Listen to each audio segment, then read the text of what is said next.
Hello and welcome to Bucky's Beginner Guides for Asker. I'm Sir Bucky and today we're going to be talking about the Woodcutter. The Woodcutter is a vital part of your village infrastructure throughout the game, supplying your village with all sorts of resources such as long sticks, logs, hardwood long sticks and logs, sticks, firewood, reeds, as well as bark, resin and fibres.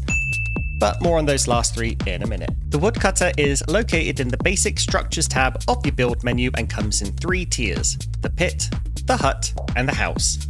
The most basic version of the Woodcutter is the Woodcutter's Pit and will be one of the first buildings you construct in a new playthrough. It is built using sticks, long sticks, and just a bit of rope. Rope is made from flax and can be crafted by hand from the Materials tab of your build menu.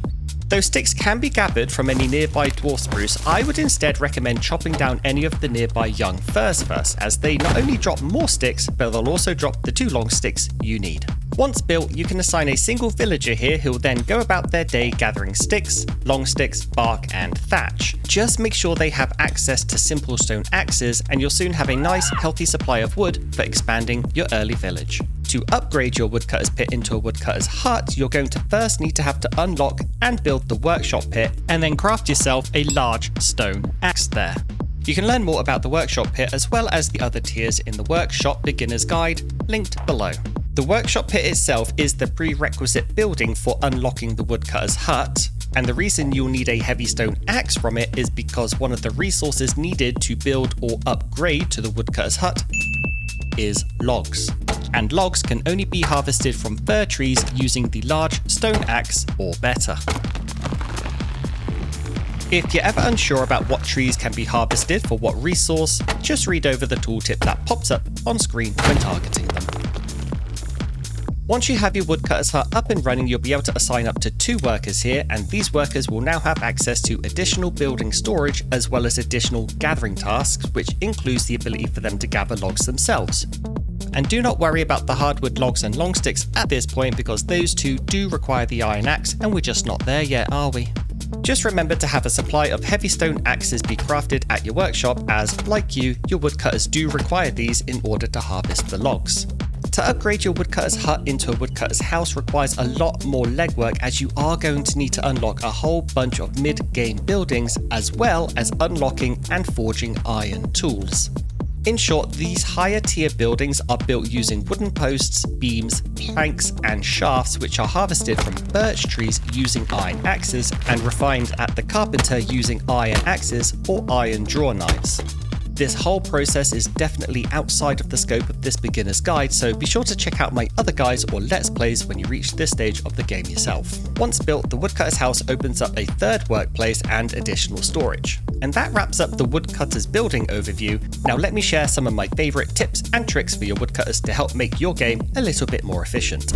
Starting with villager perks, keep a lookout for the Shrimpy Woodsman perk, as villagers with this perk gain an inherent proficiency for woodcutting. Villagers who have the Lumberjack Strength perk possess exceptional speed and efficiency when felling trees, although I have absolutely no hard data to back this up, and so, I do it anyway just because it's called Lumberjack Strength, but, just follow your heart. Perks that offer a flat strength boost like Bear Power are worth considering as well, because the stronger your villagers are, the more damage they'll do to trees and the faster they'll fell them as well. Night Shadow is worth having on at least one of your woodcutters, as these villagers do not mind working the night shift, and having one day and one night worker is advised, as it essentially allows for 24-hour round-the-clock wood collection. It's also a good idea to keep an eye out for cold resistance perks such as Winter Resilience. I recommend this one, as woodcutters often find themselves out in the sticks all day and night, which can be hazardous during the winter. And lastly, avoid the Feeble Logger perk, because it's called Feeble Logger and the icon is literally a broken axe. That person's going to be terrible, probably. Next up, one of my new mostest favoritist tips ever, and it is applicable to every single workstation, not just the woodcutter. But once you've assigned someone to the woodcutter, always open up their inventory by targeting them and hitting T, then remove everything from their bag except for their water flask, any food they're carrying, and whatever tool they need for their job. So in this case, leave them with a wood axe. This always frees up at least 3 spots because you're getting rid of their wooden hoe, wooden hammer, and wooden pickaxe, meaning now they can gather 3 more items per trip. It doesn't sound like a lot, but honestly, this is one of those small changes that can have a big impact over a length of time. It is often recommended to also open up the task menu of your woodcutter building and turn off the task for resin, bark, and fibers, or at least severely reduce the storage amount requested.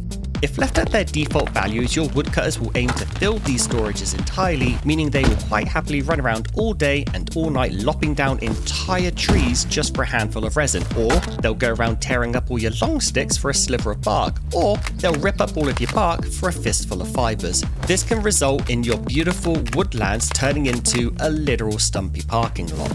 Once you reach the stage of the game where you are gathering hardwood, be sure to tweak your regular and hardwood long stick and log values in the task menu so that your woodcutter storages don't end up full with one kind of wood, causing you to have a shortage of the other. Alternatively, build 2 woodcutters houses and have one set to regular wood only and the other to hardwood.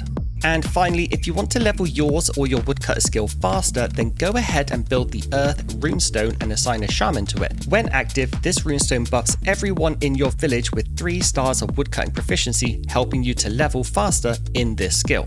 Check out my runestone guide for more details. And that's it for this beginner's guide. Be sure to check out my other guides or come join me in whatever shenanigans I'm currently up to by clicking one of the videos on screen now. Thanks so much for watching, and I'll see you next time. Cheerio.